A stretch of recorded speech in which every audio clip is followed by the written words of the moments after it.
He swore it was his first time at my best friend's apartment, but his phone automatically connected to her hidden Wi-Fi. Watch how I made these two traitors broke overnight. Emily placed her phone on the marble kitchen island, a swirl of emotions churning inside her. On the screen, a digital invitation with a gold and white theme had just arrived via iMessage. The sender was Sarah, her best friend since freshman orientation at NYU 10 years ago. Sarah, a single woman who was always complaining about how hard it was to save money, was suddenly inviting her to a housewarming party for a new condo in a luxury high-rise on the Upper West Side. As a marketing professional accustomed to data analysis, Emily's brain automatically started crunching the numbers. Sarah's salary at the ad agency where she worked was decent, but buying a condo in that prestigious neighborhood seemed too fast. Almost sudden, Emily quickly dismissed the negative thought. Maybe Sarah got a huge bonus, or an inheritance she never mentioned. As her friend, Emily's job was to be happy for her. That night, when her husband Michael came home, his tie loosened and a weary look on his face, Emily handed him a glass of water and shared the news. "Hey, Mike. Clear your schedule for this weekend. Sarah's having a housewarming party for her new condo," Emily said, gently massaging his shoulders. Michael, who was in the middle of a sip, choked slightly. He coughed, setting his glass down with a hard clink on the glass coffee table. "A condo? Sarah bought a condo?" he asked, his voice a little higher than usual. He busied himself wiping a stray drop of water from his chin, avoiding eye contact. "Yeah, on the Upper West Side, right near that cluster of new office buildings. Isn't that amazing? She was saving up all this time and we never knew." Emily praised her friend sincerely. Michael let out a soft grunt. His expression was a mixture of fatigue and annoyance. The Upper West Side on a weekend? The traffic on the West Side Highway will be a nightmare, Em. I've been pulling so many late nights lately. The last thing I want to do is drive to a part of the city I barely know. Can't you just go by yourself? Emily frowned. Mike, it's Sarah. She's like a sister to me. Besides, she specifically put your name on the invitation. It would be rude if I showed up alone. Think of it as a chance to get out and relax. Stop thinking about work for a few hours. After a small debate that ended with a dramatic, drawn-out sigh from Michael, he finally nodded in surrender. Fine, but I don't want to stay long. As soon as we're done eating, we're heading home. Emily smiled, satisfied, unaware that her husband's reluctance wasn't due to exhaustion from work, but from a panic he was desperately trying to conceal. Sunday evening, the New York sky was overcast as Michael's black SUV pulled into the grand entrance of a luxurious condominium complex. The building stood proud, a modern architectural marvel of glass and steel. Throughout the drive, Michael had been mostly silent, his hands gripping the steering wheel a little tighter than usual. As they passed the doorman's station, Emily prepared to roll down the window to ask where guest parking was. However, Michael drove on without hesitation. Mike, aren't you going to ask the doorman where the visitor parking is? Emily asked, confused. Nah, in buildings like this, guest parking is usually in the P2 level, in the far block. I can already see the signs, Michael answered quickly. Emily looked around. There were indeed signs pointing to the parking garage, but nothing specific about a guest section.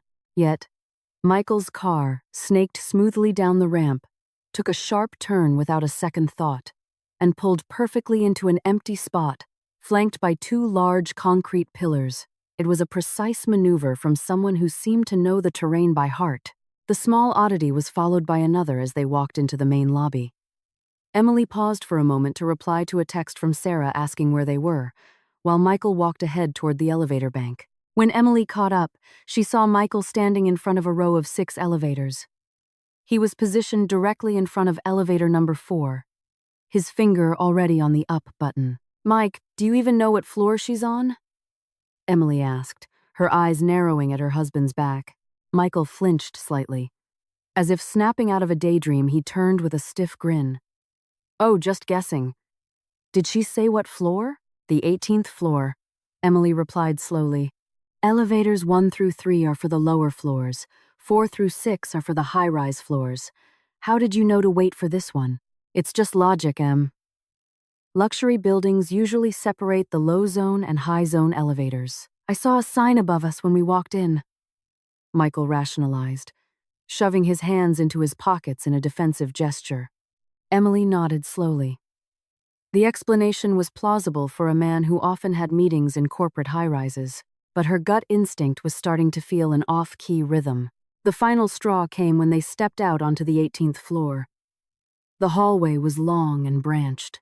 Without waiting for Emily's direction, Michael started walking to the left, instinctively tilting his shoulder to avoid a large decorative planter that jutted out slightly into the corridor. It was a fluid, reflexive movement, far too natural for someone setting foot there for the first time. "Mike," Emily called out, her voice as cold as the marble beneath their feet. "Her unit is to the right. 18B. Michael's step froze midair. He spun around with a hollow laugh. "Oh, right. The left hallway just looked brighter. Let's go." Emily didn't reply. Her eyes stared intently at the man she had married 4 years ago. Something was wrong, and she was determined to find out what it was. Sarah's apartment door swung open. She greeted them, flawlessly made up, wearing an elegant silk lounge dress that seemed a bit over the top for a casual get-together with a few close friends. She hugged Emily tightly, then turned to shake Michael's hand. "Thanks so much for coming, you two. Sorry to drag you out on a weekend," Sarah said with a sweet smile that, for some reason, felt a little forced. The condo was impressive. Floor-to-ceiling windows showcased a stunning view of the city skyline. The furniture was tastefully arranged in a minimalist modern style, a stark contrast to Sarah's usual preference for eclectic, vintage clutter. Strangely, this minimalist aesthetic was identical to Michael's taste in interior design. While the other guests were busy sampling catered food in the living room, Emily stepped away toward the balcony. She remembered she had to email a proposal draft to a client with a Monday morning deadline. She reached for her phone in her purse but frowned when she saw the screen. The cell signal icon had an X through it. There were no bars at all. This new building with its thick coated glass seemed to have terrible cell reception. Emily walked over to Sarah, who was laughing with 2 other friends at the kitchen island. "Sarah, sorry to interrupt. My cell service is totally dead in here. Can I get the password for your Wi-Fi? I need to send a quick work email." Sarah's laughter died abruptly. Her hand, holding a glass of wine, tensed slightly. She glanced furtively at Michael, who was sitting on the living room sofa, pretending to be engrossed in the TV. "Oh, Em, I'm so sorry," Sarah said, her apologetic tone sounding rehearsed. "The Wi-Fi was just installed yesterday. The technicians set it up as a hidden network. You know, for security. I haven't had a chance to set up a guest network or even change the password yet. It's super complicated. Can you just use your hotspot for now?" "My cell service is dead, Sarah." "How am I supposed to use a hotspot?" Emily complained lightly. She turned toward her husband. "Michael, do you have any signal? Can you turn on your hotspot so I can send this email?" Emily walked toward the sofa. Michael, who had been looking down at his phone, seemed startled by her sudden presence beside him. In a clumsy, panicked motion, his thumb tried to swipe the screen to close whatever app he had open, but Emily was faster. Her sharp eyes caught the top of her husband's phone screen for a split second before it locked. There were no cell service bars. However, the arched Wi-Fi icon was glowing bright white, full and flawless. Emily's heart skipped a beat. Her analytical mind connected the dots instantly. Sarah said the network was hidden, and no one knew the password. Yet Michael's phone, at this very moment, was perfectly connected to a wireless internet network. Emily swallowed hard. "Your phone is connected to the Wi-Fi." The living room suddenly felt void of air to Emily. The clinking of forks and the chatter of other guests faded into a dull white noise in her ears. Michael looked up, his face ashen. Across the room, Sarah stood frozen, her eyes wide as she watched the couple's interaction. "Wi-Fi?" Michael repeated the word, as if it were a foreign language. He hastily shoved his phone into his pocket. No, it's just my regular data. Emily stared directly into her husband's eyes. There was no explosive anger, but a calm that was far more terrifying. Mike, I'm not blind. I saw the full Wi-Fi icon on your screen. Sarah said the Wi-Fi here is hidden and she hasn't given the password to anyone. How could your phone connect to it automatically? Michael rubbed the back of his neck nervously, his eyes darting around for an excuse. Oh, maybe my phone automatically connected to a public Wi-Fi. You know how apartment buildings sometimes have a lobby Wi-Fi or a stray hotspot that happens to be unsecured? It was a laughably bad excuse. Emily knew exactly how technology worked. A hidden network required a user to manually input the network name, the SSID character, by precise character, along with its password. A phone could never automatically or accidentally connect to a hidden network if the device hadn't been consciously configured by its owner before. Sarah half ran over to them, trying to neutralize the sulfurous atmosphere. Yeah, Em, the technician said, sometimes there are system glitches. It can connect to a Wi-Fi from the next building over. You know, since everything is so new. Besides, Michael's phone is top of the line. Maybe its auto-search system just found a network on its own. Emily turned to Sarah. A slow smile spread across Emily's lips, but her eyes conveyed a stern warning. Wow, phones are so smart these days. They can guess a hidden SSID and enter the password all by themselves. Maybe I should get a phone like Michael's. Emily held out her hand in front of Michael. Here, let me see your phone, Mike. I'll just borrow it to send that email if it's really connected to a stray public network. Michael took a step back, his hand covering his pocket as if hiding contraband. Oh, my battery is at 10%, Em. It'll die, and then what if there's an emergency? Let's just send your email when we're on the way home. We can stop at a Starbucks or something. Emily lowered her hand. She had no intention of making a scene in front of Sarah's other guests. That would only alert Michael and Sarah to the full extent of her suspicion, which would complicate her next moves. Emily chose to pivot. Okay? If your battery is low, she said, in a deliberately casual tone.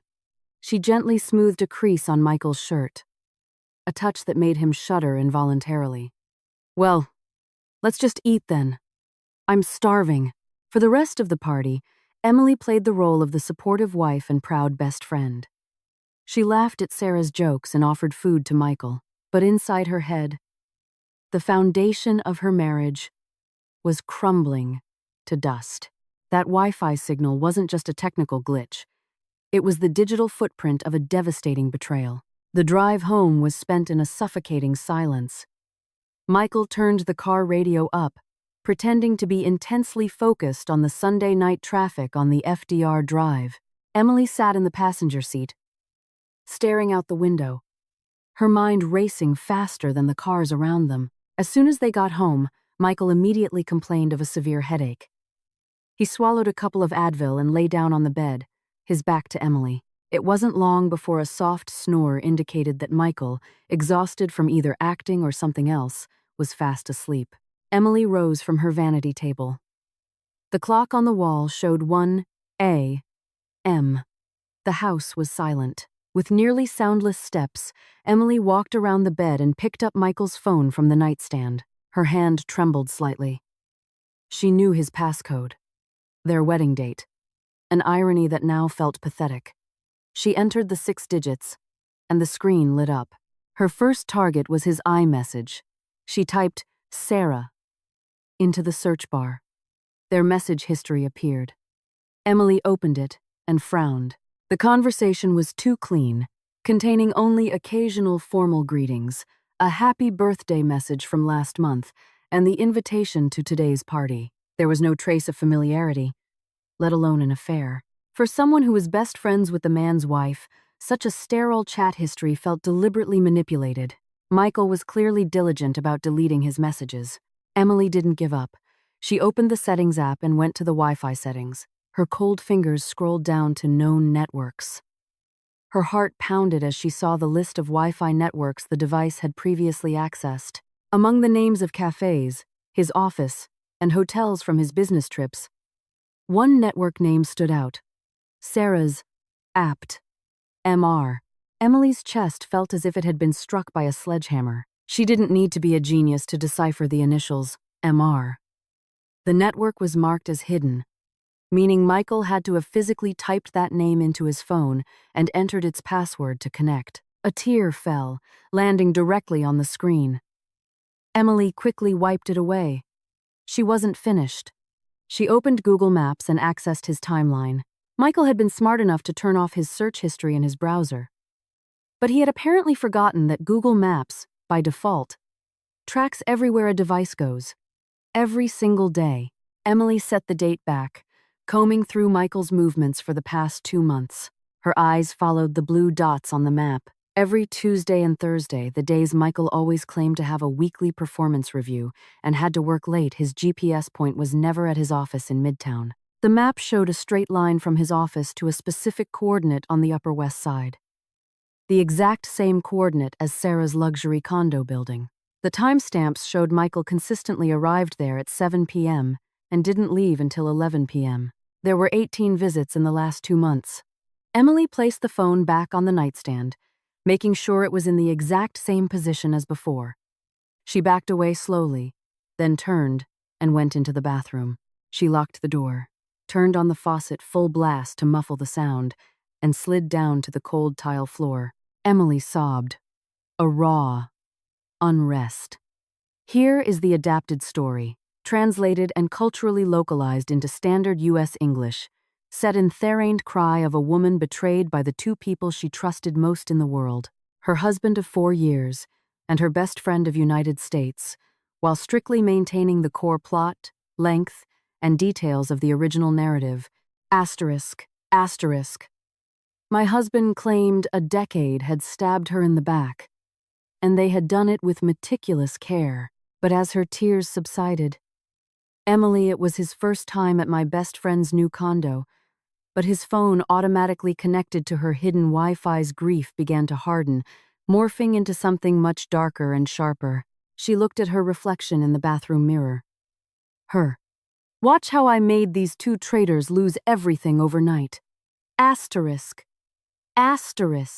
Lauren placed her iPhone on the marble kitchen island.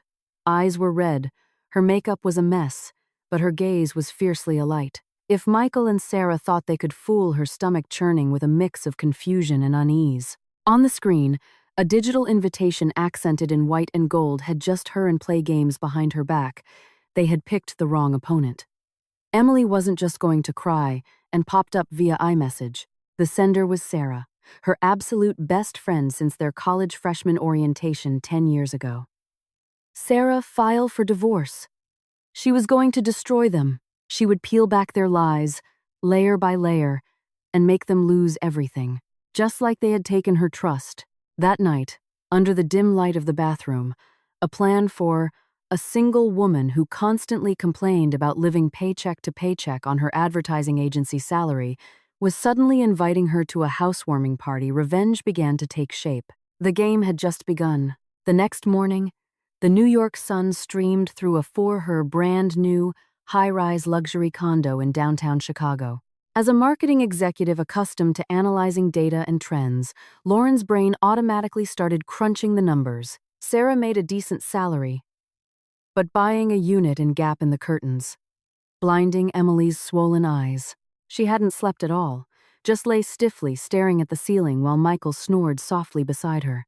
A wave of nausea rolled in her stomach every time his skin accidentally brushed against hers. One of the city's most exclusive real estate markets seemed incredibly fast, almost suspiciously sudden, but Lauren quickly brushed the.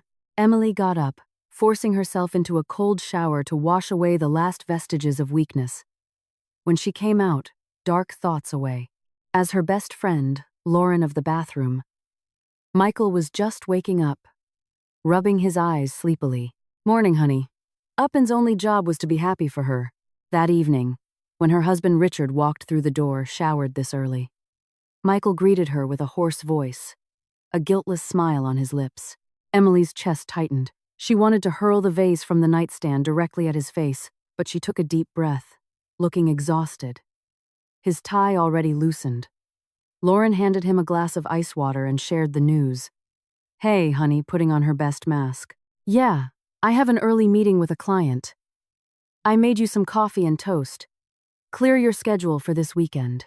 Sarah is inviting us to a housewarming party for her new condo, Lauren said gently. Thanks. You're the best.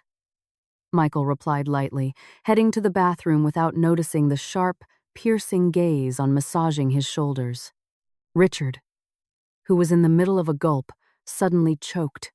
He coughed violently, hastily his back. That day, Emily didn't go to the office. She took an emergency personal day, her slamming the glass down onto the glass coffee table with a loud clatter. A condo? Sarah bought a condo? Mission wasn't to build a marketing strategy for a client, but to build a war strategy for her marriage. Her first stop was a specialty electronics store in a downtown mall. She bought a magnetic GPS tracker the size of a matchbox, Richard asked back. His voice was pitched slightly higher than usual. He busied himself wiping spilled water from his chin.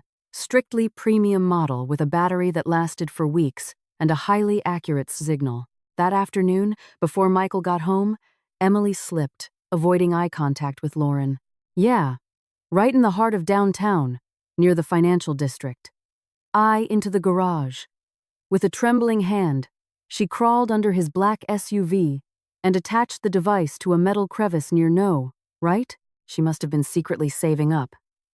Lauren praised genuinely. Richard let out a soft send the rear wheel, a spot impossible to see unless the car was on a lift at a mechanic's shop. Ort. His expression shifted into a blend of annoyance and exhaustion. Ugh. Downtown traffic on a weekend is going that night. Emily began to dismantle her husband's financial fortress. Michael had changed the password to his banking app a month ago via nightmare lore. You know how much overtime I've been pulling lately. I'm too exhausted to drive all the... citing security reasons. But Michael had forgotten one thing. Emily was the one who had bought and set up his old iPad. Emily turned on the iPad, which was stored in a drawer in their home office. Just as she suspected, Michael's email way into the city and navigate streets I don't even know. Can't you just go by yourself? Lauren frowned. Richard, it's Sarah. She's practically a sister to me. Besides, she specifically put was still logged in. Her fingers danced across the screen, typing keywords, e-statement, transactions.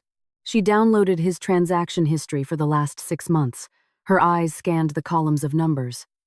There were no direct transfers to Sarah, your name on the invite too. It would look so bad if I showed up alone. Plus, it'll be good for you's account. Michael was smart enough for that. However, Emily found a pattern of large cash withdrawals, between $50 to get out of the house and stop thinking about work for one night. After a brief argument that ended with a dramatically $0 and $1,000 each, on the exact dates that his Google Maps GPS placed him at Sarah's apartment long sigh, Richard finally nodded in resignation. Fine. But we aren't staying late. As soon as we eat, Emily printed out every single statement and stored them in a plastic folder, which she locked in the bottom drawer of her desk. The first piece of the puzzle was secure. 3 days after the housewarming party, Emily's phone rang. We're heading back to the suburbs. Lauren smiled, satisfied, entirely unaware that her husband's reluctance had nothing to do with exhaustion. Sarah appeared on the screen. It took Emily a full 5 seconds to neutralize her voice before answering. Hey, from overtime. But rather a frantic panic he was desperately trying to conceal. Sunday evening, the Chicago sky was overcast as Richard... Let's do lunch. I'm so bored at the office. Our usual spot in Soho? His black SUV pulled up to the towering gates of an ultra-luxury residential high-rise. The building stood arrogantly. My treat, to make up for the Wi-Fi fiasco the other day. Sarah chirped from the other end, her cheerful tone once a source of comfort, now sounding like nails on a chalkboard. Sure, Sarah. I'm a modern architectural marvel wrapped in sheer glass. Throughout the drive, Richard had been unusually quiet, his hands gripping the steering wheel actually free. See you at noon. The cafe in Soho was buzzing with the chatter of young professionals. Sarah, a little tighter than necessary. As they approached the security checkpoint, Lauren reached to roll down her window to ask the concierge was already seated in a corner booth, wearing a peach-colored silk blouse that exposed her smooth neckline. She waved when where the visitor parking was located, but Richard just kept driving without hesitation. "Babe, aren't you going?" She saw Emily, then stood up for a quick air kiss. Emily's nose caught the scent of Sarah's. "To ask security where we're supposed to park?" Lauren asked, confused. "Ah." In these kinds perfume, a distinctive blend of vanilla and musk. The same scent Emily had started to notice faintly on her husband's shirts of buildings. Visitor parking is usually on basement level, P2. All the way at the end, you can see the arrows, Richard, lately. "You look a little tired, Em. Not getting enough sleep?" Sarah started the conversation, gracefully cutting into answered quickly. Lauren looked around. There were directional arrows for the garage, sure, but absolutely no specific signage indicating her salmon salad. Emily forced a thin smile, slowly stirring her iced Americano. "Yeah, just been swamped with work. See? You can't just be all about work," Sarah said, leaning forward with a look the visitor section. Yet, Richard's car glided smoothly down the ramp, took a sharp blind corner without hesitation of sickeningly feigned sympathy. Poor Mike. He looked so exhausted at my place the other day. A husband needs a... and backed perfectly into an empty slot flanked by two massive concrete pillars. It was a precision maneuver by someone who clearly had comfortable place to come home to. He needs to be taken care of. Needs extra attention. You don't want him feeling lonely, even when he has a wife at home. Emily's hand, holding the straw, froze. Her the layout memorized. The subtle red flags continued as they stepped into the grand lobby.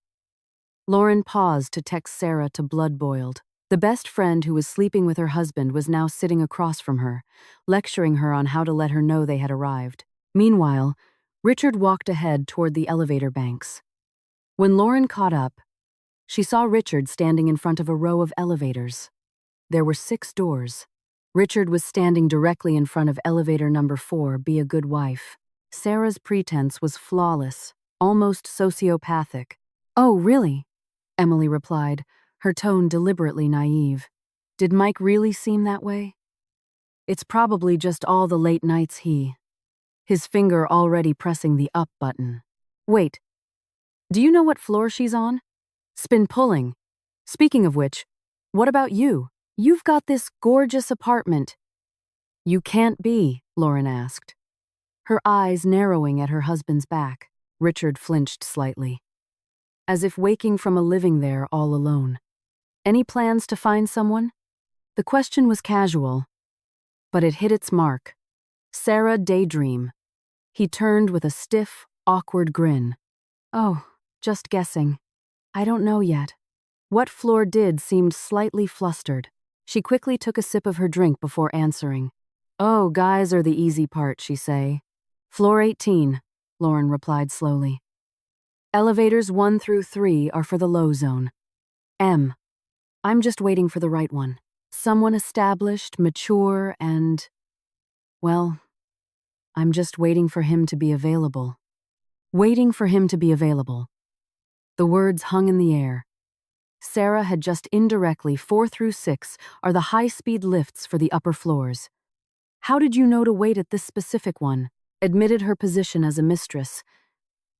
Waiting for Michael to divorce Emily. Emily forced a laugh, though her heart felt like it was just common sense. Luxury buildings always separate low zone and high zone elevators. I think I saw a sign above being torn apart. Wow, sounds like you've already got a target. Hope it works out soon, Sarah. Richard deflected, shoving his hands into his pockets in a defensive posture. Lauren nodded slowly. The explanation, I can't wait to see who the lucky guy is who managed to capture my best friend's heart. Yes, Sarah, Emily thought grimly. I'll make sure the whole world sees who that man is. Made sense for a corporate guy who spent his life in and out of commercial high-rises. However, her woman, the weekend arrived. Michael, as had become his routine for the past month, announced he was going to the gym. intuition began to sense a rhythm that was entirely offbeat. The climax of her suspicion hit when they stepped off. Gotta work off this gut. I'm getting stiff. He excused himself, kissing her on the forehead. Onto the 18th floor. The hallway was incredibly long and branched off in two directions. Without waiting for Lauren, Emily just nodded, straightening the collar of his t-shirt. From the tracking app notifications on her phone, Emily knew direction. Richard confidently stepped to the left, automatically dropping his shoulder to seamlessly dodge a massive decorative potted plant that Michael's car did indeed stop at a high-end fitness club in Midtown. However, he was only there for 30 minutes before the GPS dot started moving again, settling at Sarah's apartment for the next 3 hours, rounded out into the corridor. It was a reflexive muscle memory movement, far too fluid for someone setting foot there for the very first noon. Michael came home, his hair damp and his face fresh, not the face of someone who had just finished a grueling workout. Time. Richard, Lauren called out, her voice as cold as the marble beneath their feet. He tossed his gym bag into the laundry basket near the bathroom and went straight to their room. This was Emily's unit is on the right. 18. B.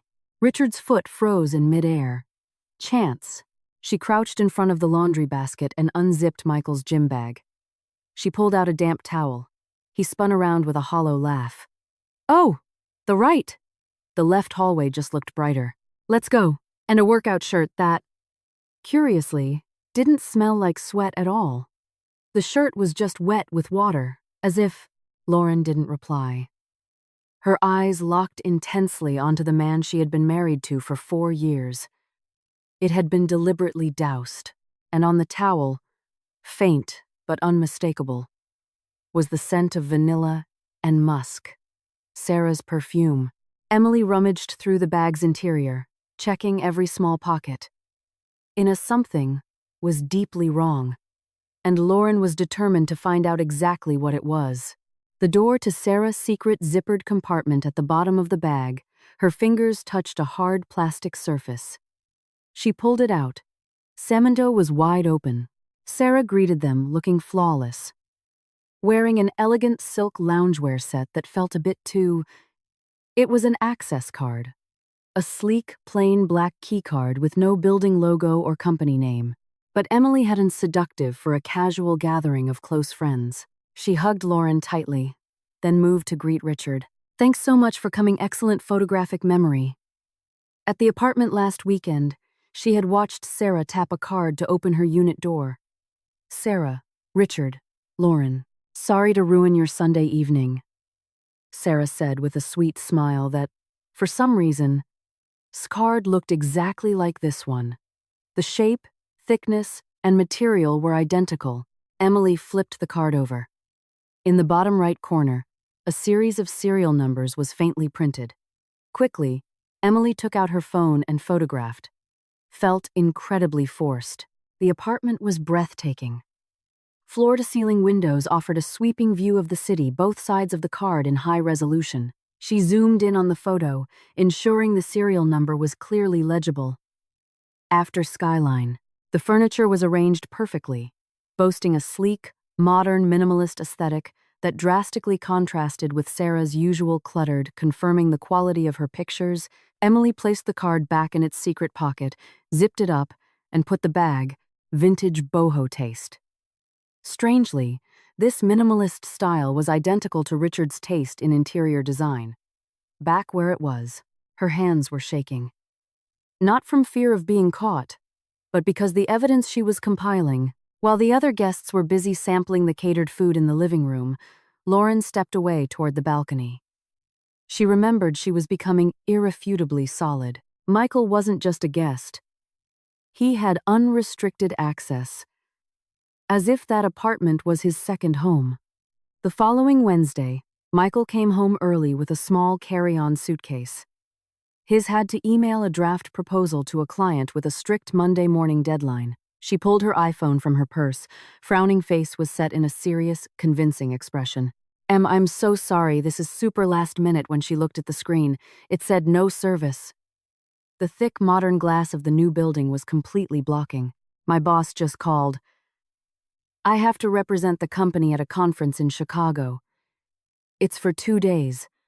1 cellular signals. Lauren walked over to the kitchen island where Sarah was laughing with 2 other friends. Hey, Sarnite. I'll be back by tomorrow evening, Michael said, packing a few shirts and toiletries. Emily sat on the edge. Sorry to interrupt. I have absolutely 0 cell service in here. Can I get your Wi-Fi password? I just of the bed, calmly folding clothes. That's so sudden, Mike. Which hotel are you staying at? Some hotel near the Magnificent Mile, I forget the name. The office admin booked it. I'll text you when I get there, need to send off 1 quick work email. Sarah's laughter abruptly stopped, her hand clutching a glass of, Be careful at home, okay? Lock the doors. Michael hugged her briefly, a hug that felt hollow and rushed. Pinot Noir. Visibly tensed, she shot a fleeting, panicked glance toward Richard, who was sitting on the living room sofa, pretending, and then hurried down to the garage. Emily stood by the bedroom window, watching Michael's car drive away. The two, be deeply engrossed in whatever was on the TV. Oh, Lar. I'm so sorry. Moment its taillights disappeared. She locked the bedroom door and opened the GPS tracking app on her phone. A blue dot blinked, Sarah replied, her tone dripping with manufactured regret. The tech guy just installed the router yesterday. He set it up as a hidden network for security purposes, he said. I haven't even had time to set up a guest network or change on the screen, moving away from their neighborhood. Emily watched its movement intently. If Michael was really going to Chicago, the dot should be heading toward the airport or an interstate leading west. Minutes passed. The blue dot did enter the highway, but at the master password because it's so complicated. Can you just use a personal hotspot for now? Eyed on a crucial junction. Instead of heading toward JFK or LaGuardia, it veered south. Michael's car glided smoothly off an exit ramp that led directly to the area of Sarah's luxury condo. Emily's breath caught and have a cellular signal, Sar. How am I supposed to use a hotspot? Lauren sighed lightly. She turned toward her husband in her throat as she watched the screen. The blue dot slowed, entered the complex's driveway, circled for a moment. Richard, do you have bars on your phone? Can you turn on your hotspot just so I can send this email? And then stopped completely. The status on the app changed from moving to parked. Location. P. Lauren walked up to the sofa. Richard, who had been staring down at his phone screen, looked genuinely startled by her 2 level of Sarah's apartment building.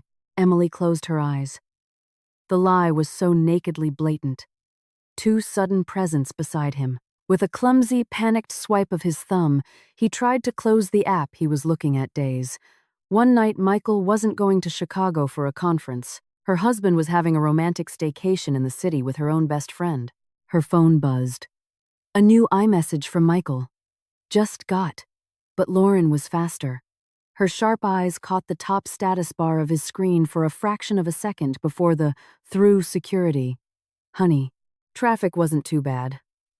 I'll text you again when I land. Emily stared phone-locked. There were no cellular signal bars, but the little curved Wi-Fi fan icon was glowing bright. At her phone screen, a wave of disgust rose in her throat. This man could type out a lie so casually while his solid white. Perfect connection. Lauren's heart stopped beating for 1 agonizing second. Her analytical brain instantly connected the car was parked in the same building as his mistress. Emily's fingers calmly typed a reply. Travel safe, Mike Dots. Sarah had just stated the network was hidden, and she hadn't given the password to anyone. Yet, hope the conference goes well. Love you. She tossed her phone onto the bed. This cat and mouse game had reached its peak. Gathering digital evidence was no longer enough to satisfy her rage. She had to see it for this very second. Richard's phone was flawlessly connected to a wireless internet network. Lauren swallowed hard. Babe, your phone is connected to the Wi-Fi. All the oxygen seemed to vanish from the room. Herself. She needed her own eyes to record the betrayal so that her heart could turn to stone, with no room left for doubt. Thursday afternoon, right around lunchtime, Emily put her plan into action. She dressed casually. The clinking of forks and the chatter of the other guests faded into a white, buzzing static in Lauren's ears. Richard looked up, his face draining of all color. Across the room, Sarah froze, her eyes wide as she watched the husband and departure from her usual professional attire. Jeans, an oversized sweater, a low-brimmed baseball cap, and large wife interact. Wi-Fi? Richard repeated the word as if it were a foreign language. He hurriedly shoved his phone, sunglasses. She didn't take her own car. That would be too risky.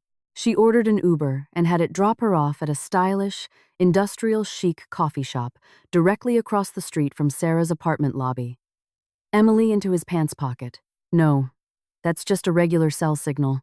Lauren looked him dead in the eye, chose a corner table by a large window, giving her a direct line of sight to the lobby entrance without being conspicuous. There was no explosive anger, only a chilling, lethal calmness. Richard, I'm not blind. I ordered a latte she let grow cold, her eyes never leaving the glass doors across the street. An hour passed. Emily saw the Wi-Fi icon on your screen. It was fully lit. Sarah just said her Wi-Fi is A's. Back began to ache, but her vigilance didn't wane. The tracking app showed Michael's car still parked in the garage. At exactly 1:15 p.m., the automatic glass doors of the apartment lobby slid open hidden network, and she hasn't given anyone the password. How did your phone automatically connect to it? Richard rubbed the back. Two figures stepped out onto the drop-off area. Emily's heart stopped. Then began to pump blood with a painful of his neck nervously, his eyes darting around the room, hunting for an excuse. Oh, it probably, Velocity. It was them. Michael and Sarah. Sarah wasn't in her elegant office attire.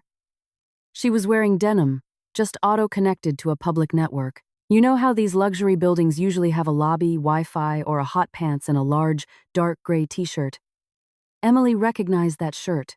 It was Michael's favorite sleeping stray open hotspot from a neighbor that doesn't have a password. It was a remarkably stupid excuse.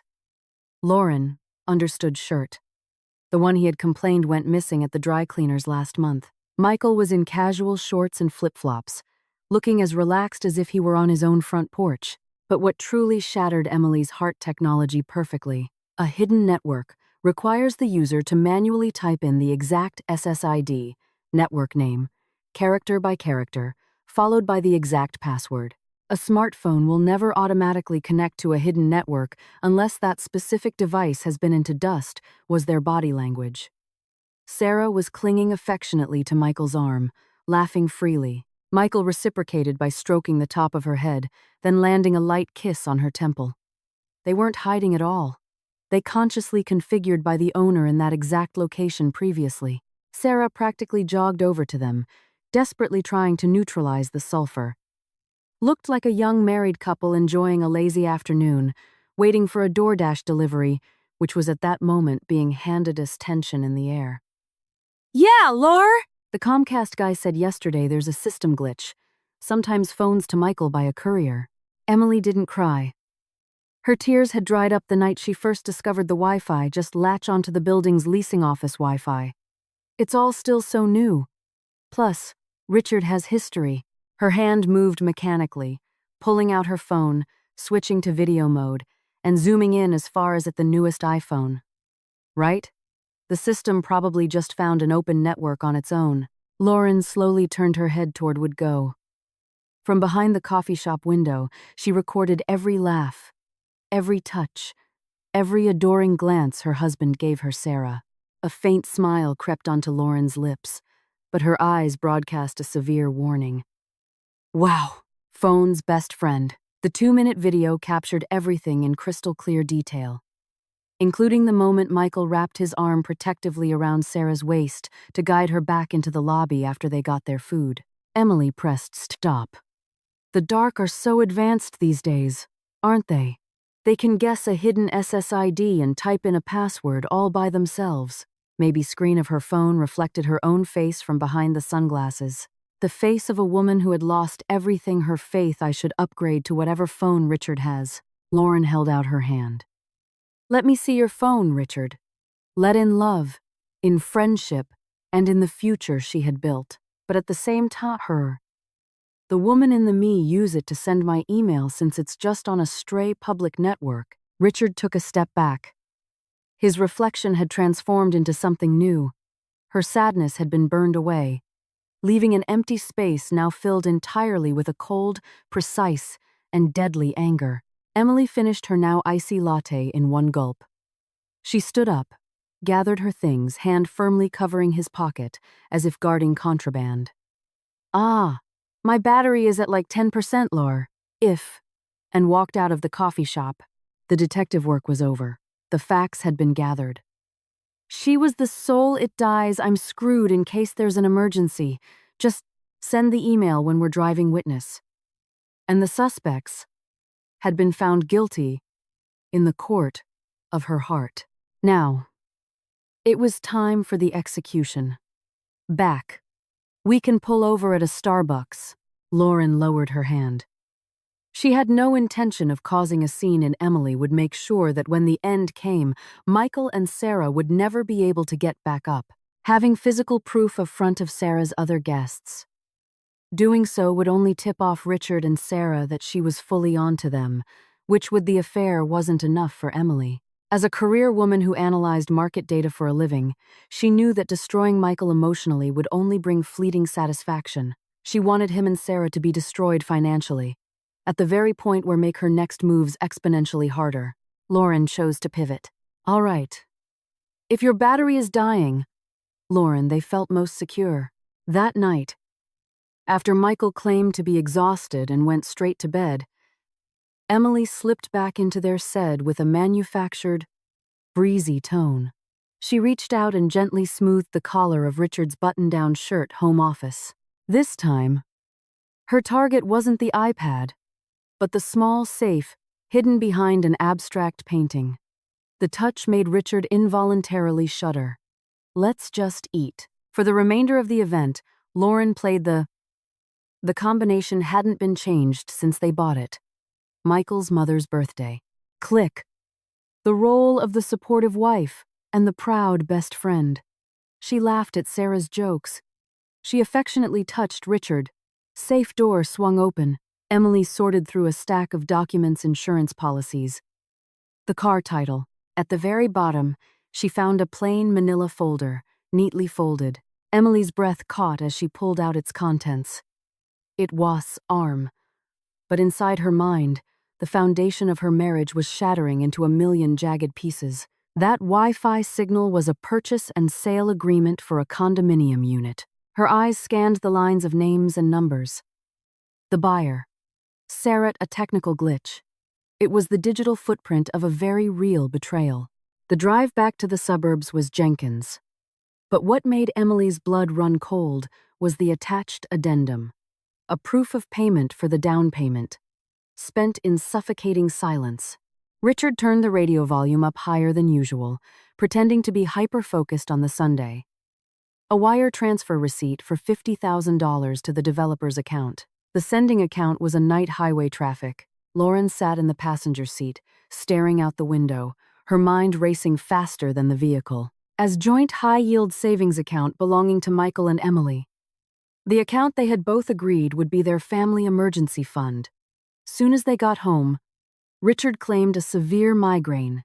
He swallowed 2 Advil, threw himself onto the bed, and turned his built from the sweat of both their brows, a portion of their salaries set aside each month.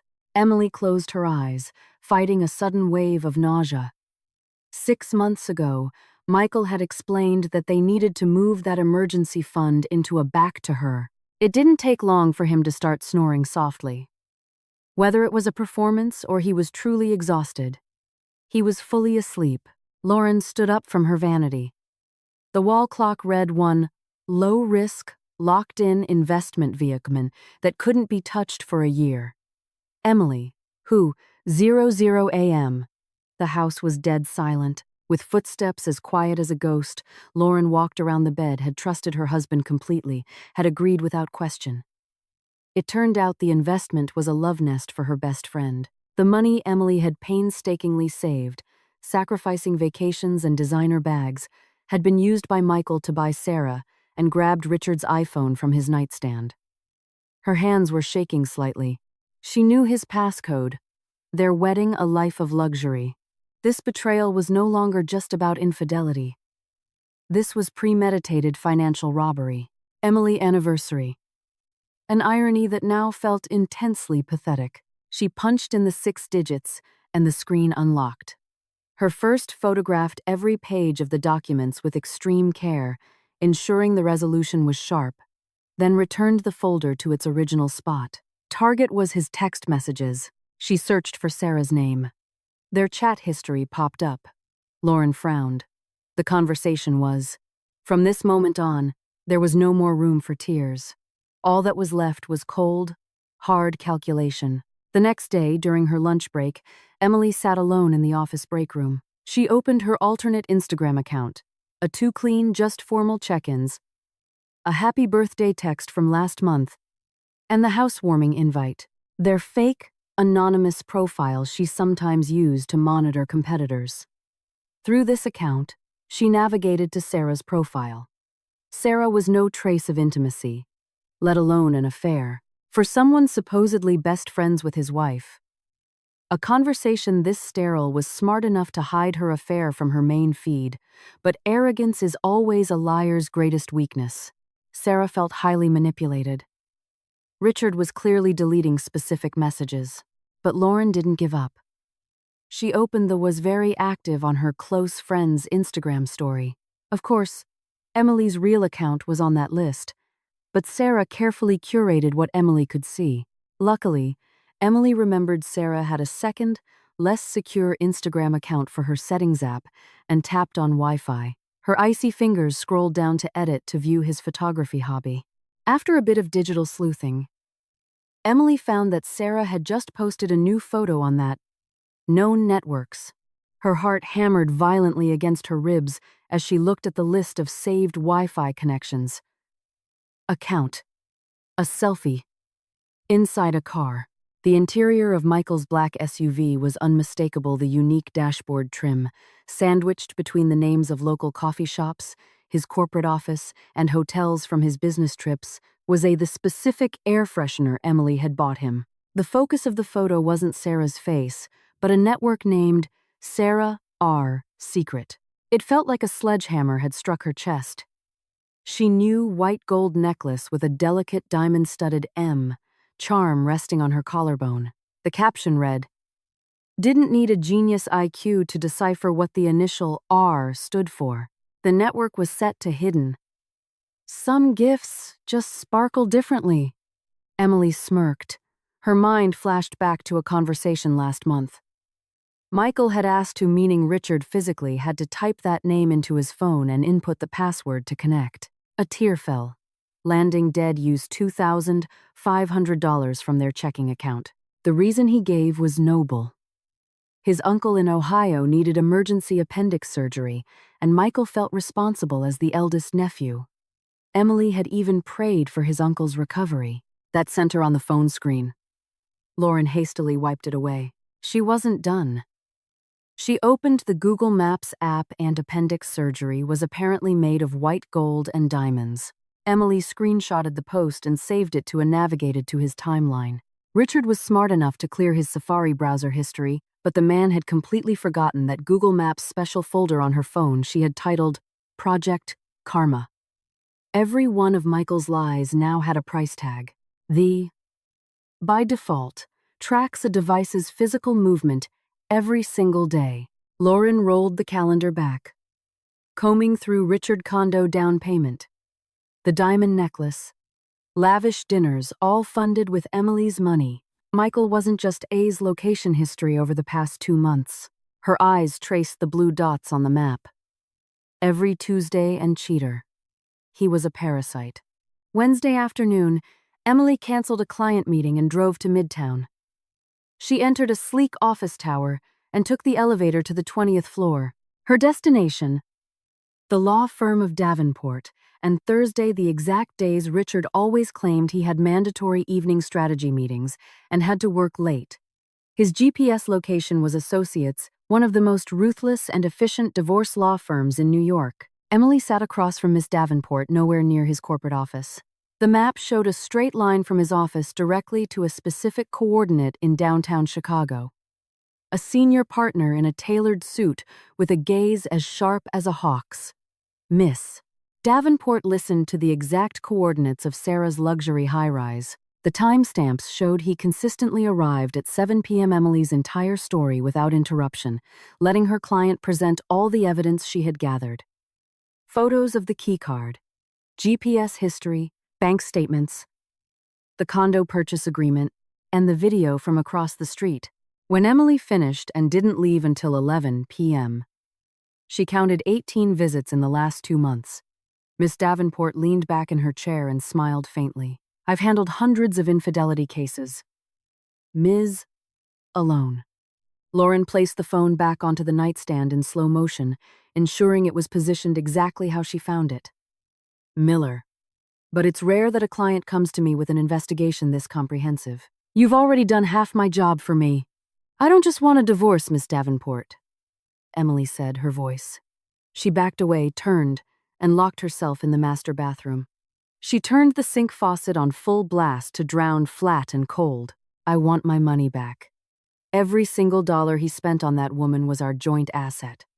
I want him out the noise and slid down the cold tile wall. Lauren wept uncontrollably. It was the agonizing cry of a woman betrayed to walk away from this marriage with nothing, and I want that woman held legally accountable if possible. Miss Davenport nodded slowly by the 2 people she trusted most in this world. The husband who had stood by her for 4 years, and the best friend who, legally, the emergency fund used for the down payment is a marital asset. If we can prove the transfer of funds was made without your consent, we can argue for a division of assets that is heavily weighted in your favor, had been her shadow for a decade, had flawlessly stabbed her in the back. But as the tears finally dried, as for the woman, if the condo was purchased with your marital funds, we can file a civil suit for unjust enrichment. Lauren's grief began to calcify, hardening into something far darker and infinitely sharper. She stared at her reflection in, or at the very least, force her to sell the property to return your money. So, what's missing from my evidence? Emily asked impatiently. Concrete proof of adultery, Miss Davenport replied calmly. The video of them in the vanity mirror. Her eyes were bloodshot, her makeup ruined, but her gaze was lethally focused. If Richard and Sarah thought the lobby is excellent for proving an inappropriate relationship that damaged the marriage, but to deliver the knockout blow, especially if you want they could play her for a fool and make a mockery of her life, they had chosen the wrong opponent. Lauren was to socially humiliate them and ensure the judge is 100% on your side regarding assets.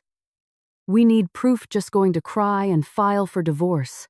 She was going to utterly destroy them. She was going to peel of what happens behind that closed door.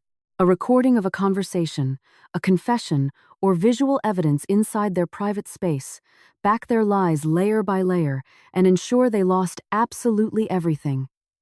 Just as they had robbed her of her trust. Under legally, it's a gray area, of course.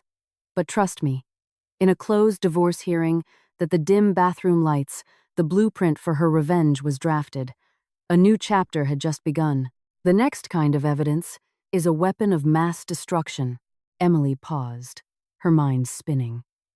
If Miss Davenport wanted a weapon of mourning, the bright Chicago sun pierced through the curtains, blinding Lauren's swollen eyes. She hadn't slept a mass destruction. Then Emily would deliver one. Before she left, Miss Davenport gave her one last instruction. Move wink. Just lay rigid, staring at the ceiling while Richard snored beside her. A wave of nausea rolled through her stomach every time all remaining funds into a new, private bank account. Secure your jewelry and personal valuables. Do not let your husband suspect that you are preparing to leave him. Friday night, Emily was packing a few blouses and pants into a medium-sized suitcase. His skin accidentally brushed against hers. Lauren forced herself out of bed, taking a freezing cold shower to wash away any lingering Michael. Fresh from a shower, walked into the room, toweling his hair dry. Whoa, where weakness? By the time she stepped out, Richard was just waking up, lazily rubbing his eyes. Morning, are you going, Em? He asked, surprised. Emily put on a convincingly weary expression. Oh, Mike, I'm so sorry, I just found out. My boss just called. There's a huge crisis with our main, babe. You're up early, Richard said with a raspy voice, flashing an innocent, completely guilt-free smile. Client in San Francisco. The team out there can't handle it. I've been assigned to fly out first. Lauren's chest heaved. Every fiber of her being wanted to pick up the heavy glass vase on the thing tomorrow morning. Looks like I'll be there for about a week to clean up the mess, Michael's dresser, and hurl it at his face. Instead, she took a deep breath and strapped on her best mask. Yeah, hand. Rubbing his hair, paused for a fraction of a second. A flash of relief and excitement crossed his eyes before honey. I have an early Zoom meeting with a client. I left breakfast on the counter for you. Toast and coffee. He quickly masked it with a look of feigned sadness. A whole week? That's so long. I'm going to be all alone here, he whined, hugging Emily from behind and burying his face in the crook of her neck. Emily. Thanks, superwife, Richard replied breezily, walking past her to the bathroom. Utterly oblivious to the venom, had to hold her breath to keep from recoiling in disgust at his touch. She patted his hand gently. Eus. Glare burning into his back. Lauren didn't go to work that day. She called in a personal no. But what can I do? It's work. You be good here, okay? Just order in if you're emergency. Her mission today wasn't drafting marketing strategies. It was drafting a declaration of war. Her first stop was a too lazy to cook. Don't skip meals. Don't worry about me. I'll probably just play some video games or hang out with the guys from work. Michael lied smoothly. The next morning, Michael drove Emily to JFK Specialty Electronics Store in the city. She purchased a premium, matchbox-sized magnetic GPS tracker, the kind with a battery airport. They hugged in the departure's lobby like a loving couple about to be separated for a long time. The moment Michael that lasted for weeks, and military-grade signal accuracy. That afternoon, before Richard got home, Lauren slipped into their turn and walked toward the parking garage. Emily pulled her suitcase into the airport, walked straight past the check-in counters, and exited through the arrivals door at the other end of the terminal. A pre-booked car was waiting for her attached garage. With trembling hands, she slid under his black SUV and attached the magnet deep inside the rear wheel well. Emily got in and gave the driver the address of a 4-star hotel in Midtown, her home for the next. It was in a spot that was impossible to see unless the car was lifted on a mechanic's hoist. That week, as soon as she was in her hotel room, Emily opened the tracking app. Just as she had predicted night, Lauren began dismantling her husband's financial fortress. Richard had changed the password to his mobile banking app a month ago under Michael's car didn't go home. From the airport, it drove straight back into the city. By the guise of cybersecurity, but Richard forgot one crucial detail. Lauren was the one who bought and set up his 10 a.m. His car was neatly parked in the garage of Sarah's condo building. The bait had been taken. The trap was set. They thought this was their week of freedom. In reality, it was the last week they old iPad. She booted up the tablet hidden in his home office desk. Just as she suspected, his email was still logged in would ever get to laugh. Breaching the security of Sarah's luxury apartment building was the biggest hurdle, but Emily was. Lauren's fingers danced across the screen, searching for e-statement and withdrawal. She downloaded his prepared. Using the photos of the keycard from Michael's gym bag, she had enlisted the services of a specialist bank activity for the last 6 months. Her eyes scanned the columns of numbers. There were no direct transfers to Sarah's she knew downtown to clone the card. She paid a hefty price for a plain white card that now had the exact same frequency as Michael's. On Tuesday, the 3rd day of Emily's business trip, she monitored Michael's car. Accounts Richard was too smart for that. However, Lauren noticed a glaring pattern. Massive cash withdrawals at ATMs, ranging from at 6 p.m. The blue dot left Sarah's building and stopped at a fine dining restaurant in the West Village. Emily, $500 to $1,000. The dates of the withdrawals aligned perfectly with the days his Google Maps timeline knew this was her window. A romantic dinner for them meant at least 2 to 3 hours. Emily, dressed in all, placed him at Sarah's condo. Lauren printed every single statement and secured them in a plastic folder, locking it in black, complete with a hat and a medical face mask. She took a taxi to the apartment building, her heart hammered against the bottom drawer of her desk. The first puzzle pieces were officially secured, 3 days after the housewarming party ribs. As she walked into the lobby, she moved with confidence, as if she were a resident. At the elevator gate, Lauren's iPhone rang. Sarah's contact photo flashed on the screen. It took Lauren 5 full seconds to... She pulled out her white card and tapped it on the sensor. Beep! Click! The light turned green. The gate opened. The clone was a perfect success. Emily entered the elevator and pressed the button for the 18th neutralize her tone before answering. Hey, Laure! Let's do lunch today. I am so bored at floor. The hallway was deserted. She walked quickly to Unit 18B. Once again, she tapped the card on the office. Meet me at our usual spot in Lincoln Park? My treat. To make up for the Wi-Fi disaster, this digital door handle. She heard the mechanical sound of the lock disengaging. Emily turned the handle and stepped into the viper's nest. It was dark and quiet. Emily used her phone's flashlight. The apartment was neat. Weekend. Sarah chirped from the other end. It was the same bubbly voice that used to make Lauren smile, but now traces of Michael were everywhere. His work shoes were kicked off near the door. The jacket she had bought for his birthday sounded like nails dragging across a chalkboard. Sure, sir. I actually have a light afternoon. See you at noon. Draped over a dining chair. On the living room coffee table was a small picture frame holding a photo of Michael and Sarah. The cafe in Lincoln Park was loud, packed with young corporate professionals. Sarah was already seated in a corner booth, hugging on a beach, a photo clearly taken during the conference he had attended in Miami last month.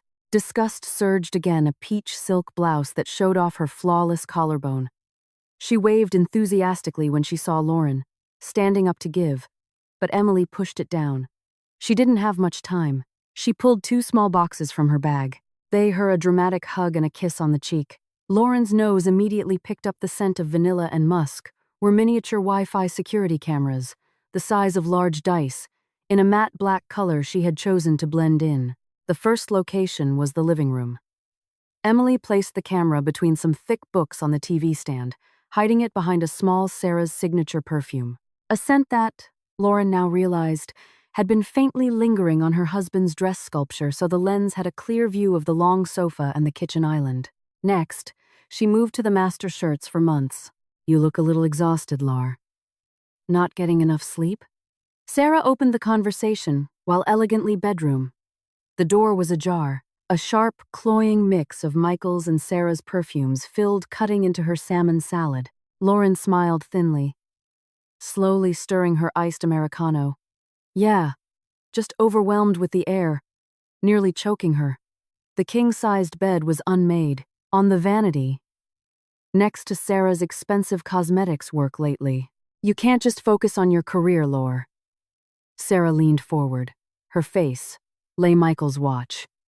Emily moved quickly. She tucked the second camera into a vent of the air conditioning unit, which was twisting into a mask of nauseating sympathy. I felt so bad for Richard at my party. He looked so drained, a recess in the ceiling's shadow, giving it a direct, sweeping view of the entire bedroom. Now, for the most husband needs a comfortable home to return to, Laure. He needs to be taken care of. He needs extra attention. Crucial part. The cameras needed an internet connection to stream live to Emily's phone. Emily turned the cameras on, went into their app settings, and typed in the Wi-Fi network name she knew all too well. Asterisk. Sarah's. Want him feeling lonely, even when his wife is sitting right next to him. Lauren's hand, holding herped. Mar, asterisk. For the password, she had spent the last week trying different combinations based on what she knew about them. Straw went completely rigid. The blood boiled in her veins. Her best friend, who was actively sleeping with her husband. She entered a combination of their birthdays. 0811199024005. The was sitting across from her, lecturing her on how to be a better wife. Sarah's acting was flawless. Indicator light on the camera blinked blue, then turned solid green. Connected, Emily smiled bitterly. Such a cheap password. She checked her phone. The surveillance app now showed 2 live, high-resolution feeds, capturing every corner of Sarah's living room. It was borderline sociopathic. Oh, really? Lauren replied, forcing her voice to sound as naive as possible, and bedroom. The sound from the camera's microphone was crystal clear. Emily carefully put everything back exactly as she had found it. She stepped out, closing the door until she heard the automatic click of the lock, and hurried to the elevator. As her taxi sped away from the building, Emily stared at her phone. On the screen, Sarah's living. Did Richard really look that bad? Probably just because of all his overtime. Speaking of which, what about you, Sar? You have this gorgeous penthouse now, but you're all alone. No plans to find a guy? The room was still empty and dark. All she had to do now was wait for the 2 lovebirds to return to their cage. Question was delivered casually, but it hit the bullseye. Sarah flustered slightly. She quickly took a sip of her mim. Miss, Davenport had wanted evidence. A weapon of mass destruction. Now, Emily not only had the evidence, she was the directorosa before answering. Ah, guys are easy to find, Lore. I'm just waiting for the right person. Someone established of the whole show. The stage was set. The trap was locked. It was time to raise the curtain on the final act. Mature. Honestly, I'm just waiting for him to be available. Waiting for him to be available. The sentence hung thick in the air. Sarah had just indirectly admitted her status as a mistress. Biding her time until, in her dimly lit hotel room, Emily sat cross-legged on the bed, the blue light of her iPad screen illuminating her expressionless face. The clock in the corner read 9:45 p.m. Suddenly, the screen, which had shown only a dark, empty living room, lit up. The door to Sarah's condo had opened. Emily Richard divorced Lauren. Lauren forced out a laugh, even though her heart felt like it was going through a meat grinder put in her earbuds. The audio quality of her hidden cameras was excellent. She could hear Sarah's bright laugh, followed. Wow, so you already have a target. I hope it works out soon, Sar. I can't by Michael's heavier footsteps. They were home from dinner. Sarah tossed her designer handbag onto the kitchen island while Michael collapsed. Wait to see who the lucky guy is that finally stole my best friend's heart. Oh, yes, onto the living room sofa, right in front of the first camera's lens. I'm so exhausted, Sarah. Asterisk, Lauren thought viciously.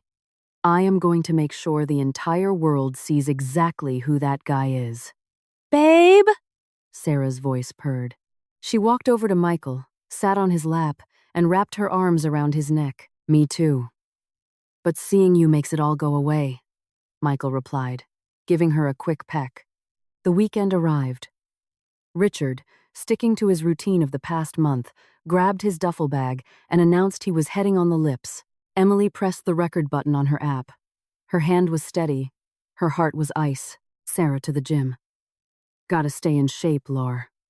The dad bod is catching up to me. He joked, rested her head on Michael's chest. So, when are you going to talk to Emily? I'm so sick of having to hide like this.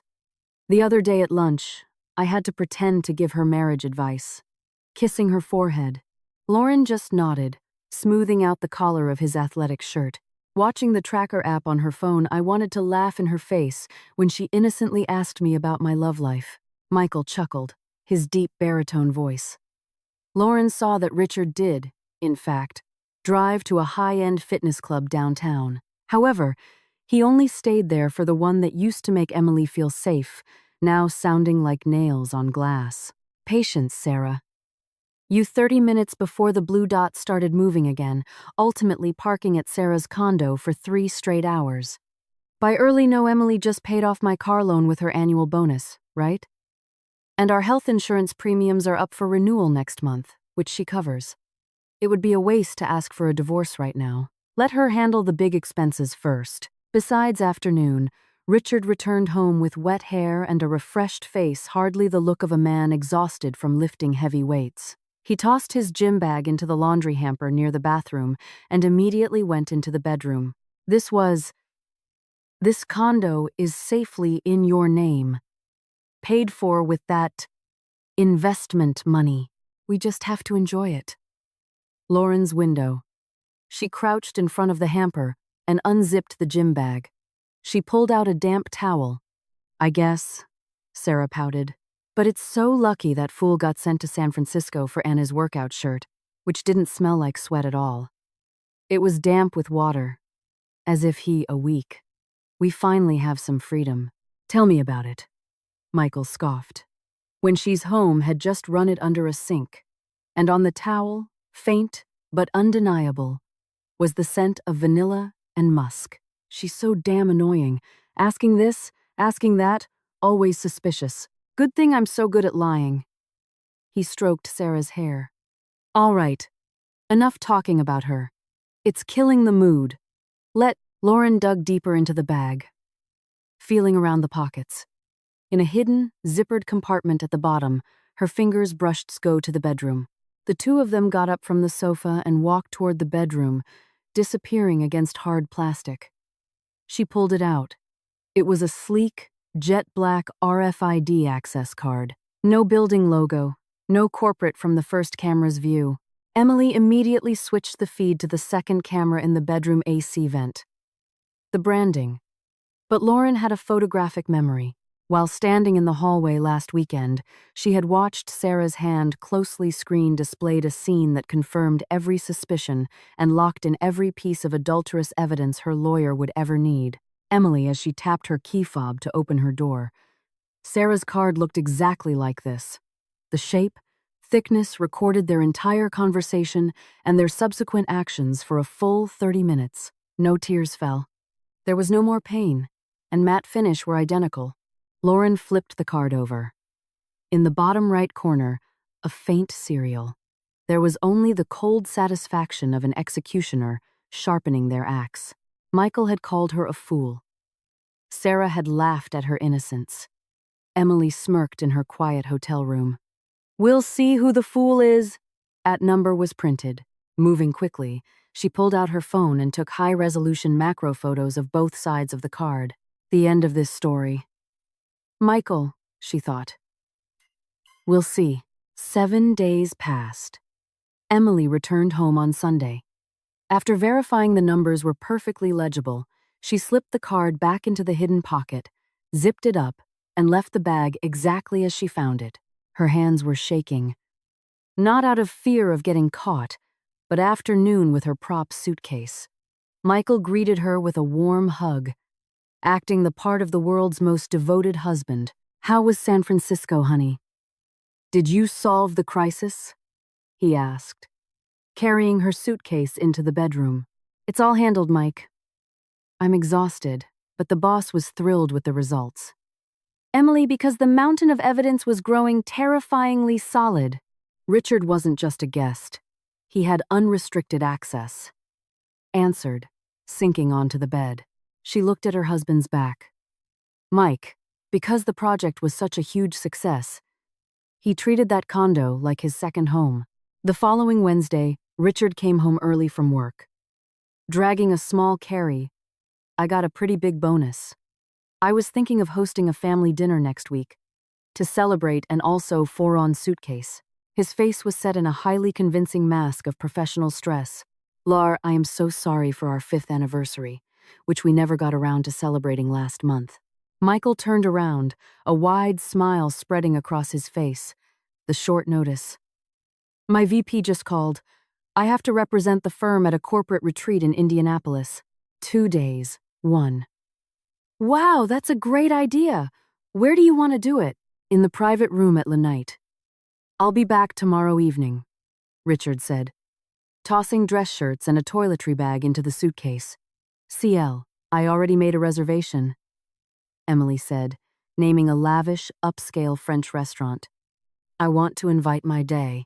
Lauren sat on the edge of the bed, calmly folding laundry.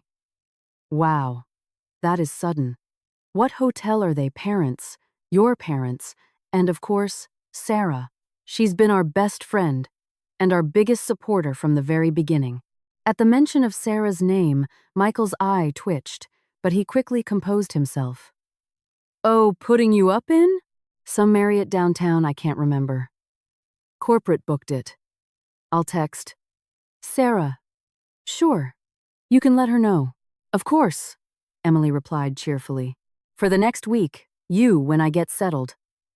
Make sure you lock the doors while I'm gone, Richard advised. He gave her Emily was busy coordinating not with the restaurant about the menu, but with their technical team.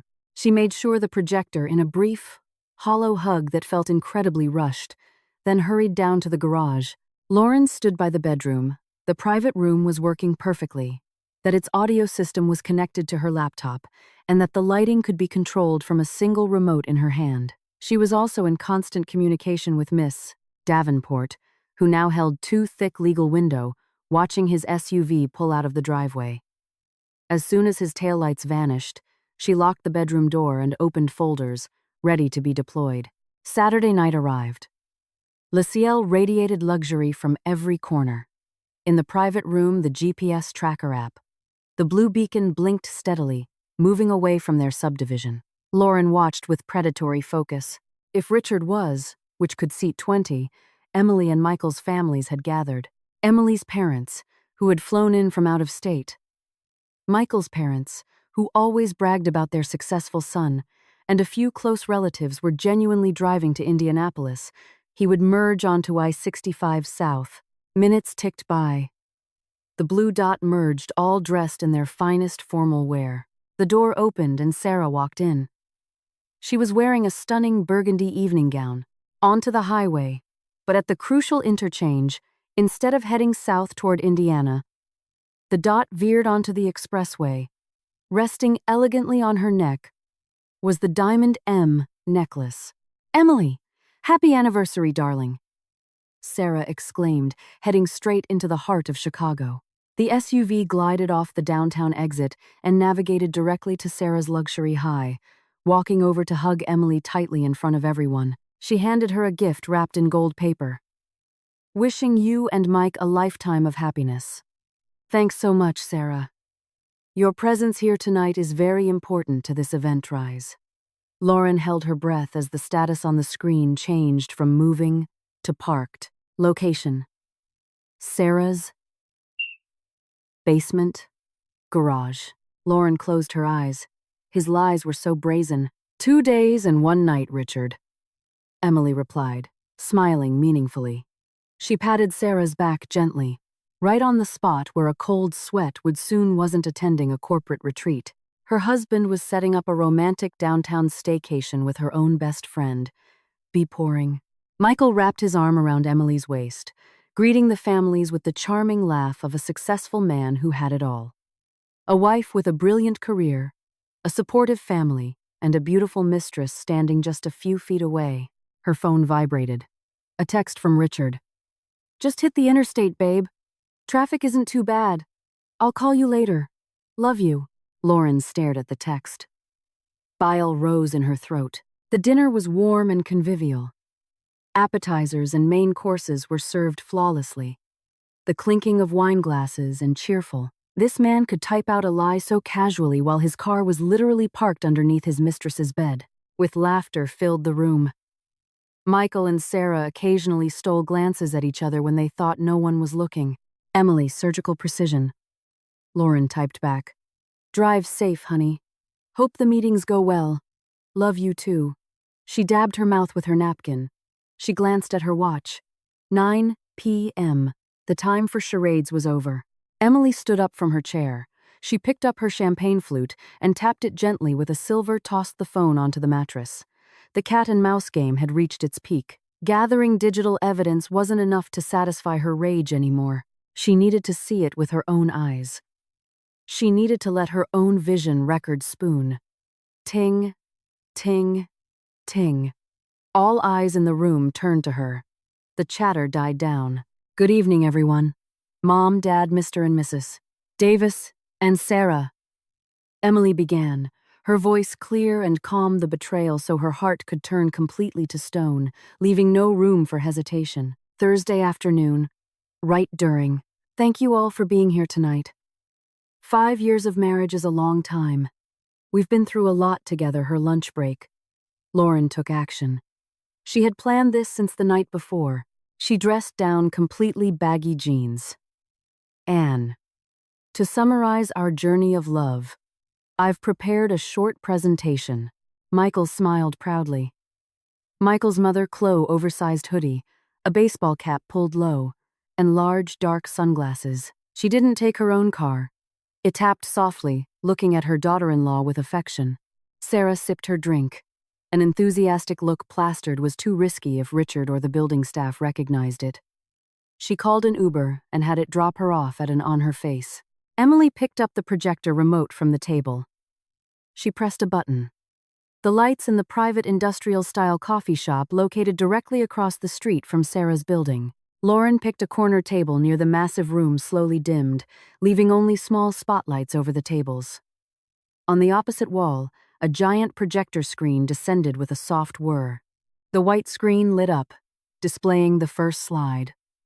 A photo from Emily and Michael's wedding, 5 glass windows, giving her a direct, unobstructed view of the high-rise's lobby doors without being easily seen.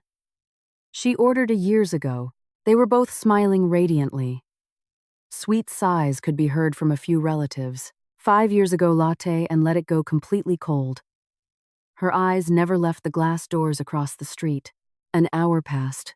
Lauren, I promise to give my entire life and all my trust to this man, Emily said.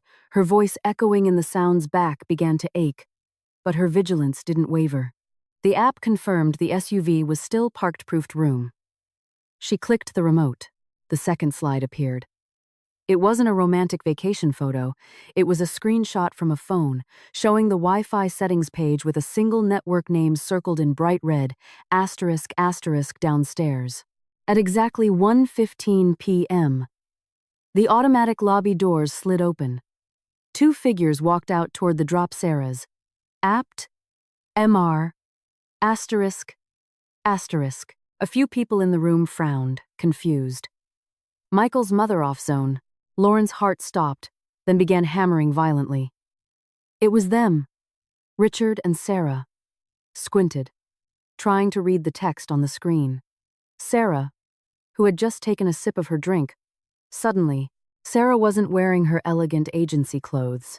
She was wearing denim cutoff shorts, and a faded, oversized vintage started to choke.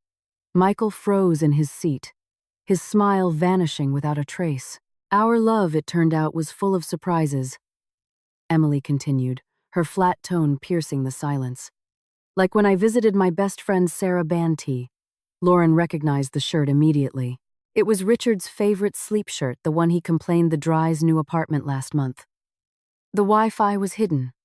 Nobody knew the name or the password, but miraculously, my husband's phone automatically connected to a network called Sarah's. Apt, MR. The room fell dead cleaners had lost a month ago. Richard was in gym shorts and flip-flops, looking utterly relaxed, as if silent. It felt as if all the air had been sucked out. Michael half stood, his face ashen. He owned the sidewalk. What shattered the final remnants of Lauren's heart was their body language. Sarah was M. M! What are you doing? This is a family event! Emily ignored him and clicked the remote again, clinging affectionately to Richard's arm, laughing brightly. Richard responded by kissing the top of her head, then pressing a tender kiss. Click.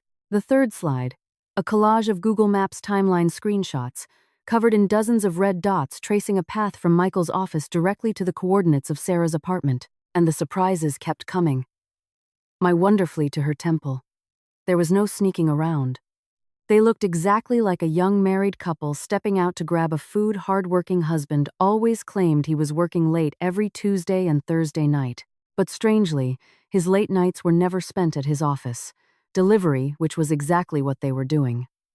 As an Uber Eats driver handed Richard a brown paper bag, but in the parking garage of my best friend's apartment. "Emily, stop this nonsense," Michael barked, his voice now booming in an attempt to cover his rising panic. He lunged forward to grab the remote, but Lauren didn't shed a single tear. Her tear ducts had dried up days ago. Her hands moved mechanically. She pulled out Father. A retired Marine who had been listening with a clenched jaw stood up and grabbed Michael's shoulder with her iPhone, switched to video mode, and zoomed all the way in. From behind the tinted glass of the coffee shop, she recorded iron grip. "Let my daughter finish," he hissed. Click. The fourth slide slapped onto the screen. This every laugh, every touch, every adoring gaze her husband bestowed upon her best friend. The 2-minute time, it wasn't just tracking data. It was the bank statement from their joint savings account. Juxtaposed with the video captured everything flawlessly, right up to the moment Richard protectively wrapped his arm around Sarah's waist, guiding her back into purchase and sale agreement for the condo in Sarah Jenkins' name, and the wire transfer receipt for $50,000. Of course, working late costs money. Emily's voice was now sharp, slicing through the tension in the lobby with their lunch. Lauren hit stop. Her screen went black, reflecting her own face hidden behind the sunglasses. She looked directly at Michael's mother, who was beginning to tremble. "Mom, remember when Michael said his?" It was the face of a woman who had lost everything: her belief in love, her closest friendship, and the uncle needed $2,500 for emergency appendix surgery. That money never went to a hospital. Emily pointed her finger directly, future she had built. But simultaneously, the woman in the reflection had evolved into something entirely new. Her grief had been at Sarah's face. That money is around that woman's neck. A diamond necklace with the initial M. Incinerated. Leaving a void that was now overflowing with cold, calculated, and utterly lethal wrath. Lauren downed the ice. Sarah instinctively covered the necklace on her neck with a trembling hand. Her face, moments ago flushed with makeup, was now as cold latte in one gulp. She stood up, adjusted her bag, and walked out of the shop. Playing detective was white as a sheet. "Emily, you're misunderstanding. This is all photoshopped. It's slander over." The facts were secured. The eyewitness was herself, and the guilty verdict had been passed in the courtroom of her mind. Sarah shrieked hysterically, looking around for support. But no one, not even her own parents, would meet her gaze. Her father bowed his head, shame burning him from the inside out. Slander? Emily scoffed. It was time for the execution phase. She was going to ensure that when the hammer fell, Richard and Sarah would never. Let's see if our own eyes and ears can be slandered. She pressed the final button on the remote to be able to get back up. She had physical proof of the affair. But for Lauren, that wasn't. Click. The projector screen came to life with a high-definition video. It was the footage from her enough. As a corporate strategist, she knew that breaking Richard emotionally would only provide temporary satisfaction. She wanted Richard and Sarah financially ruined hidden camera. Michael and Sarah's voices boomed through the high-end restaurant's sound system. "So, when are you going to talk to Emily? I'm so sick of having to hide like this." Struck precisely where they felt most secure. That night, when Richard claimed he was exhausted from his trip and went, "Let her pay off the car and the insurance first. Besides, this condo is safely in your name." Paid for straight to sleep, Lauren slipped into his home office again. This time, her target wasn't the iPad, but the small with that investment money. "We just have to enjoy it." Asterisk. But it's so lucky that fool got sent to San Francisco for a week. The video played on mercilessly, exposing their depravity, their greed steel safe hidden behind an abstract painting. Richard hadn't changed the combination since they bought it. His mother's birthday, and their betrayal in naked detail, in front of the very people who had once respected them. Crash! The click. The heavy door swung open. Lauren pulled out a stack of documents. Shoved between their wine glass in Michael's mother's hand. Slipped, shattering on the floor. She burst into hysterical tears, beating life insurance policies and car titles. She found a plain manila envelope tucked at the very bottom. Her breath hitched as her husband's arm, unable to watch her son's behavior on the screen. Sarah's father shot up from his chair, his face red with rage. Without a word, he strode over to his daughter, grabbed her. She pulled out the contents. It was a formal real estate purchase agreement for a condominium unit. Her eyes scanned the legal arm roughly and delivered a hard slap across her face. Slap. Dad! Sarah jargon. The names and the numbers. Buyer. Sarah Vance. But what made Lauren's blood run cold was Reeked, clutching her cheek, tears finally ruining her expensive makeup. Don't you call me Dad. The attached proof of the down payment. There was a wire transfer receipt for $35,000 sent directly to, "You have shamed this family. Becoming a whore at the expense of your best friend's suffering," her father yelled. His voice the developer's escrow account. The sender's account was Richard's high-yield savings account, an account they had explicitly trembling. He turned to Emily's family. "Sir, ma'am, I am so deeply sorry for the despicable behavior of my daughter. I will not defend her. Excuse us."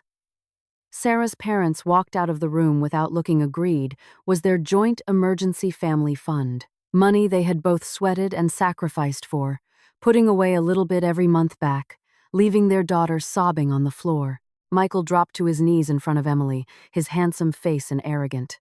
Lauren squeezed her eyes shut, fighting off a wave of nausea. 6 months ago, Richard convinced her their demeanor completely shattered. Crocodile tears streamed down his cheeks. Honey, I'm so sorry. I messed up." She needed to move their emergency fund into a locked, low-risk corporate bond that couldn't be touched for a year to seduce me, "I swear, I was just playing around. Please, don't do this. We can maximize interest." Lauren, who trusted him implicitly, agreed without questioning it. It turned out that investment was a love, fix this. For our future. Emily looked down at the man groveling at her feet with an empty gaze nest for her best friend. Money Lauren had painstakingly saved sacrificing vacations and designer bags was used by Richard to buy Sarah. There was no sympathy. No love. Only profound disgust. At that exact moment, the door to the room opened luxury. This wasn't just infidelity anymore. This was premeditated financial robbery. Lauren photographed every single.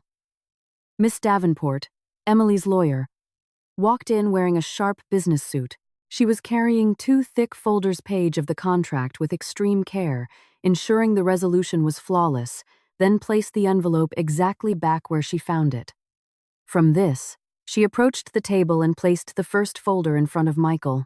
"Michael," Emily said coldly, "that is a petition for divorce. And because you misappropriated marital funds without my consent to purchase property for a third party, all remaining second forward, there was no more room for emotion. Only cold calculation. The next day, during her lunch break, joint assets, the house, the car, the insurance policies, will be awarded to me as restitution. You will walk away at work." Lauren sat alone in her office. She logged into her Finsta, an anonymous burner Instagram account she sometimes used from this marriage with the clothes on your back. Emily then took the second folder from Miss Davenport's hand and threw to monitor rival marketing campaigns. Through this account, she looked up Sarah's profile.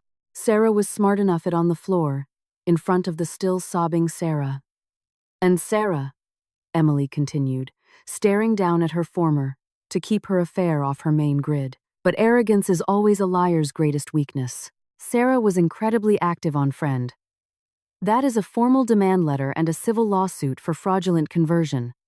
The condo you're so proud of was bought her close friend's stories. Naturally, Lauren's real account was on that list, but Sarah carefully filtered what Lauren with my money. "My lawyer has already filed for a lien against the property. You have 30 days to sell," was allowed to see.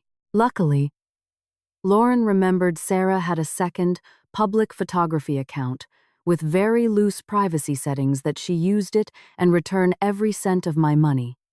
Or you can prepare to face criminal charges. Emily turned, picking up her purse to repost aesthetic content.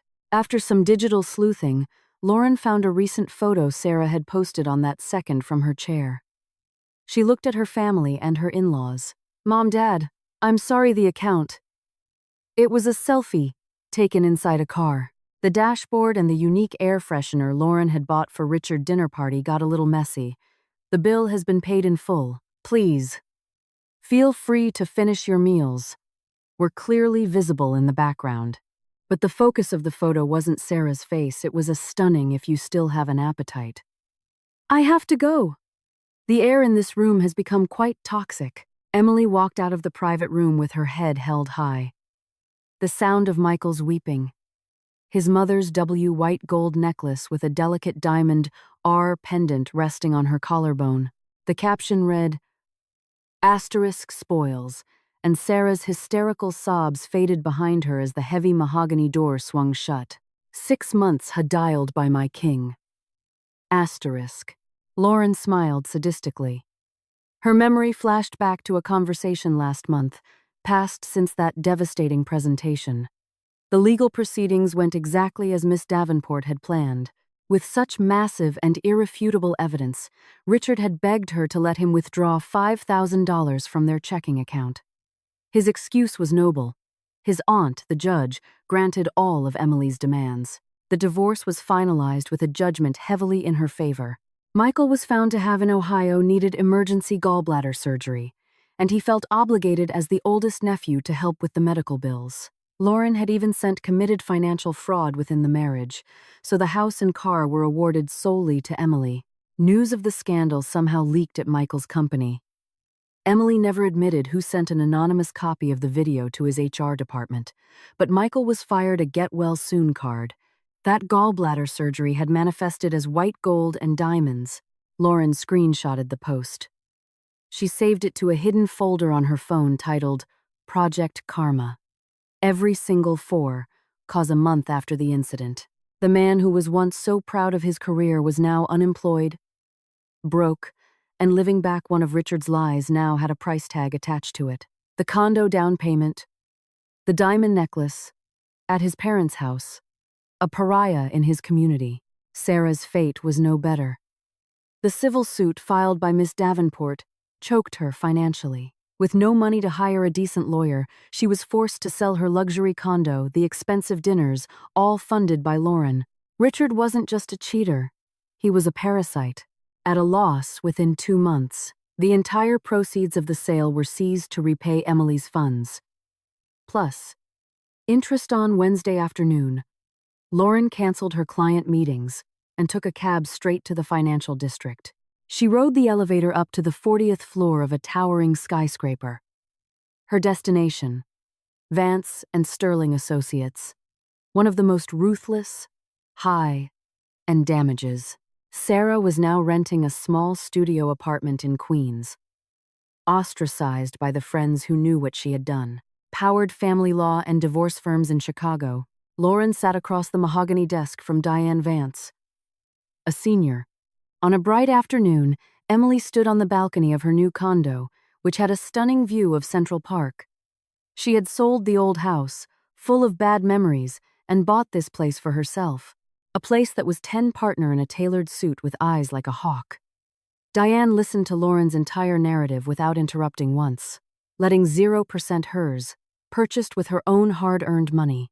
The afternoon breeze brushed against her face. In her hand was her lay out the mountain of evidence. The RFID card photo, the GPS tracking logs, the bank statements, the condo purchase agreement, warm cup of chamomile tea. She opened her phone and looked at the sales report from the latest marketing campaign she had led. And the video from the coffee shop. When Lauren finally finished, Diane leaned back in her leather chair and numbers had exceeded all targets. Her career had skyrocketed since she was no longer burdened by a parasitic man. Emily smiled, satisfied, offered a terrifyingly sharp smile. I have handled hundreds of infidelity cases, Lauren. But it is incredibly rare that she had proven that the best revenge wasn't crying or self-destruction. The best revenge was seizing back financial. I see a client walk in having conducted an investigation this comprehensive. You've basically done half my paralegal's job power, exposing their lies to the world, and moving on to live a more brilliant life. That Wi-Fi signal may have been hidden, but no matter how well a lie is concealed, it always finds its way to the light. And I don't just want a divorce, Diane, Lauren said, her voice entirely devoid of emotion. For Emily, that light was now shining very brightly indeed. Feels good to see karma served, right? If you were, I want my money back. Every single dollar he spent on that woman was marital property. I want him walking away from this marriage with absolutely nothing, and I want her held legally accountable, if possible. Diane nodded slowly. Legally speaking, the one who found that Wi-Fi evidence? Would you confront them on the spot? Or would you plot a devastating long-term strategy? Let me know. Type Team Confront or Team Strategy in the comments now.